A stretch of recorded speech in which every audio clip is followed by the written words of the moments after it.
take you through all of the latest updates and, of course, analyze as things are happening. Today on the show, I will be spending a lot of time talking football.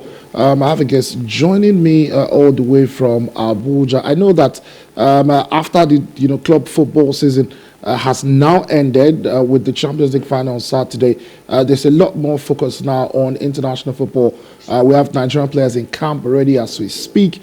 They were in Lagos, so they are to travel to Sierra Leone to play against the Lone Stars of Sierra Leone in the next round of the Africa Cup of Nations qualifiers. But just before we switch into off-season mode totally, we'll continue some of the reviews that we started. Myself and Gwenga Boyega last week did start with the Premier League.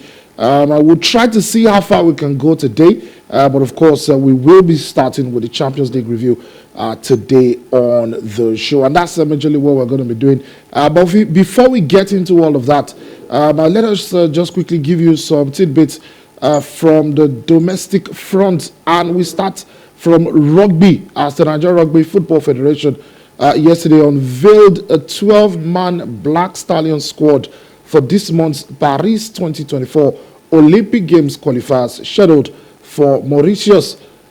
Speaking on the list that was released by the Federation, recently appointed Black Stallions coach Steve Lewis congratulated the chosen players for being among the stars that will relaunch the country into the international arena in Mauritius. The coach said the NRFF has expressed its plan to re-establish domestic competitions to develop local talents and grow the game, as well as incorporate Nigerian players in the United Kingdom, the United States, and other overseas countries. The top three teams at the 2024 Paris Olympic Games qualifiers will qualify to compete in the Africa Cup Sevens in Zimbabwe later in September 2023.